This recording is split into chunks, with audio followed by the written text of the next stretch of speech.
How's it going, everybody? So what I've got for you today is a Carl Gustaf's Mauser. This one was made in 1915. Out of all the rifles in my collection, this is currently my favorite rifle. It's one of my favorite shooters as well, partly because of the cartridge.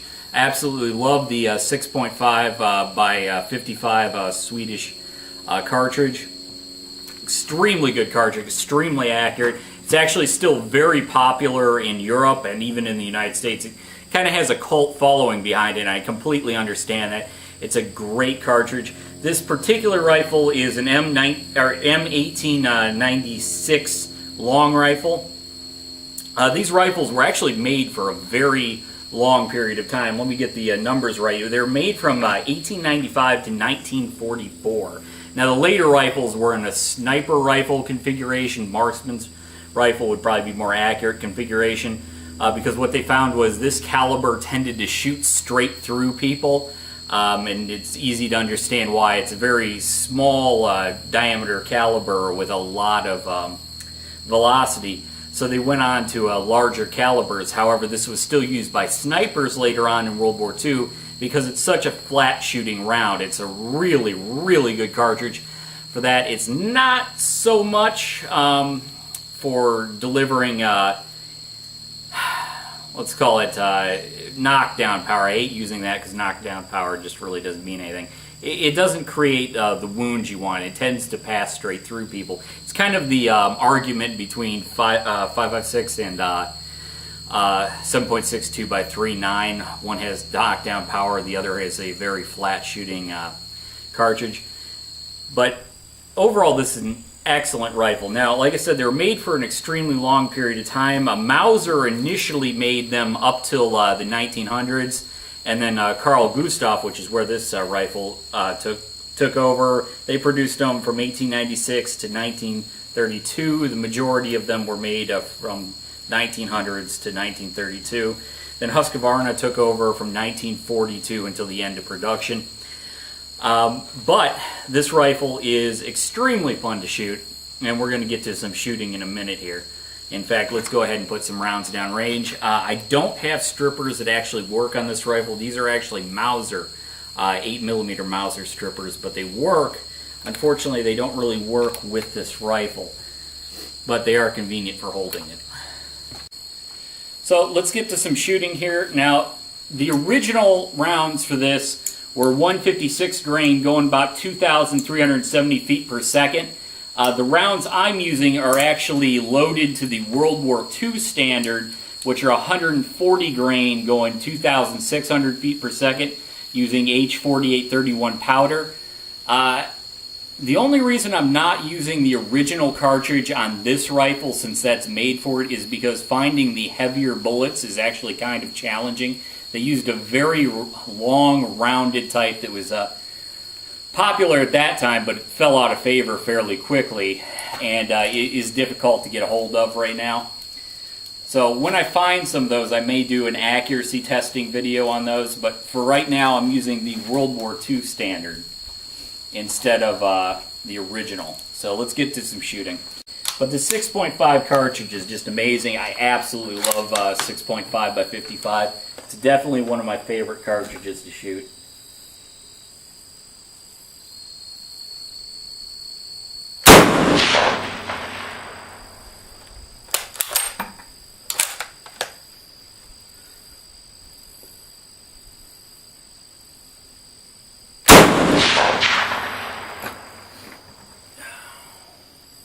Now, I have these loaded down to a mid-range. It's 45 grains of H4831, not IMR 4831. It should be illegal to have powders that close in name, but this is H4831, and it's going about the same as the World War II load for these. So not overly powerful, but good enough to get the job done, and it's traveling quite fast for such a small diameter cartridge.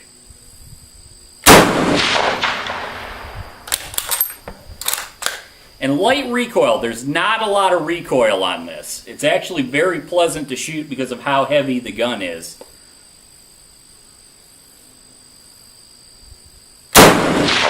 in terms of shooters, this is definitely one of my favorites. So let's go check that target. So that's our 4-shot group at 100 yards. The reason it's so high is because that gun's battle sights, we'll call them battle sights, the gun's sighted in at 200 yards. And this is at 100. As you can see, well, I'll move the shadow. That's not bad. He had one flyer, but not bad at all for a 4-shot group. So let's go do a little bit more shooting and talk a little bit more about the gun and loading. So give you a quick look over this gun. It is an absolutely beautiful rifle. It's definitely one of my favorites. Probably a favorite out of my collection currently. Let me get it to focus possibly on this. There we go. Very, very beautiful rifle. Love it. Very long rifle, but very pleasant to shoot. So one of the most common questions you see all over the internet is, what is the best deal in surplus rifles? Now, it all depends on what you're looking for, but in terms of accuracy, shootability, I think this rifle, the Swedish 1896 and the Swiss K31 are the two best you're going to get. Now, Swiss K31 has gone up in a little price. It's not as cheap as it used to be. But this rifle has hovered around $500 to $600 for a long time, and it is absolutely worth it. First off, you get the exceptional 6.5 by 55 cartridge. It is an extremely accurate gun, great trigger on these things. It's a beautiful gun for your collection, and just a great shooter overall. I don't think you could beat this if you're going to go to Camp Perry and do one of their military rifle competitions. This would certainly be a great option for that. So is the K31, obviously. But I absolutely love this rifle. The best thing about these is that they're almost always in great condition. They weren't really used much in terms of history. They were used a bit in the Winter War by volunteers, a bit in the Continuation War, and a little bit in World War II. But for the most part, they weren't really used much in combat, so they're all in great condition. Similar to the K31, actually. I don't know why I keep referencing that, but it's a great, great rifle. I absolutely love it. I highly recommend picking one up if you can. There is nothing wrong with this gun, and nothing wrong with the cartridge. It's a joy to shoot. Very, very accurate. Now, I wouldn't... if you're looking for something to hunt with, I'm not so sure that this would be good for all applications, because as I said before, it's a very high velocity ammo for the diameter of the bullet. I mean, it would be a great, great coyote or varmint rifle.